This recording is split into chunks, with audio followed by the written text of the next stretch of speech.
Diamonds, Eramallur, Vadathala. Mahatma Gandhi Kochi സന്ദർശിച്ചതിന്റെ 100ാം വാർഷികാഘോഷത്തിന്റെ ഭാഗമായി ഗാന്ധി വിചാരവേദിയുടെ ആഭിമുഖ്യത്തിൽ ആഘോഷ പരിപാടികൾ സംഘടിപ്പിച്ചു.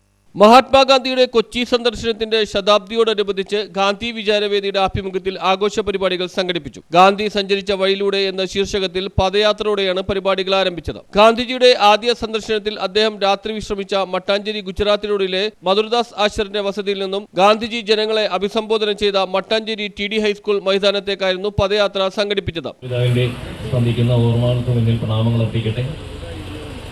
ഞാൻ പഠിപ്പിച്ച വിദ്യാലയമാണ് എൻ്റെ മുന്നിലുള്ളത്.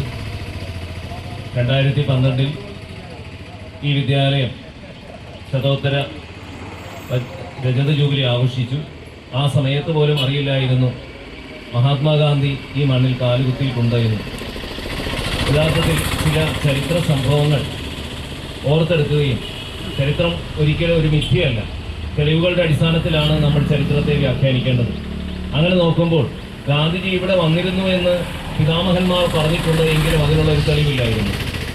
അപ്പോഴാണ് എൻ്റെ ഒരു സുഹൃത്തായിട്ടുള്ള മാതൃഭൂമിയിലെ എഴുത്തുകാരൻ വീട്ടുടമ മധുർദാസിന്റെ പേരുമകൻ രാഹുൽ ആശർ യാത്ര ഫ്ളാഗ് ഓഫ് ചെയ്തു. ഹാരിസ് അബു അധ്യക്ഷത വഹിച്ചു. ഗുജറാത്തി മഹാജൻ സെക്രട്ടറി ചേതൻ ഡി ഷാ, ഗുജറാത്തി സാഹിത്യകാരി പ്രതിമ ആശർ, TD ഹൈസ്കൂൾ അധ്യാപകൻ സുധീഷ് ഷെണായി, മുൻ കൗൺസിലർമാരായ KK Kunjachan, KJ Antony, Jain Foundation director Mukesh Jain, KM Hasan, MM Saleem, KB Salam തുടങ്ങിയവർ സംസാരിച്ചു. അദ്ദേഹത്തിൻ്റെ രാഷ്ട്രീയ പാർട്ടിയിൽപ്പെട്ടവർ പോലും ഇപ്പോഴാണ് അറിയുന്നത് എന്ന് പറയുന്നുണ്ട്. സത്യസന്ധമായി തന്നെ പറഞ്ഞിട്ടുള്ളതായിരുന്നു. അപ്പോൾ ചരിത്രം ചെറുനേരെ പഠിക്കാനോ പഠിപ്പിക്കാനോ ഇന്ന് സമ്മതിക്കുന്നില്ല എന്നതാണ്. ആരോഗ്യത്തോടെ ഇവിടെ നടത്താൻ കഴിയുന്നതിൻ്റെ സന്തോഷം എനിക്കുണ്ട്.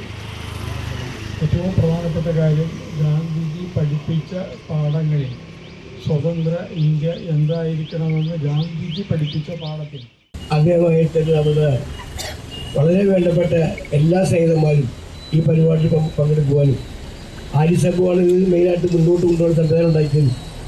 ഇന്നലെ സിനിമയെ വിളിച്ചിട്ട് പറഞ്ഞു ഇങ്ങനൊരു പരിപാടി വെച്ചിട്ടുണ്ട്. മട്ടാഞ്ചേരിയെ മാറ്റി നിർത്തിക്കൊണ്ടും ചരിത്രം രംഗപ്പെടുത്തി രംഗത്ത് കൊണ്ടുവരാൻ മനസ്സിലാക്കുന്നത് വളരെ മൂല്യമുള്ള ഒരു അമൂല്യ സ്ഥലമാണ് നമ്മുടെ ഈ മധുർദാസ് ആശറിൻ്റെ വീട്. ഇന്നിപ്പോൾ നമ്മുടെ അദ്ദേഹത്തിൻ്റെ പൗത്രൻ രാഹുൽ ആശർ ഇന്നും ആ കെട്ടിടം അങ്ങനെ തന്നെ കിട്ടി. കാരണം നമുക്കറിയാലോ, സമീപത്തെ വീടുകളെല്ലാം പോളിസി മാളികളായി.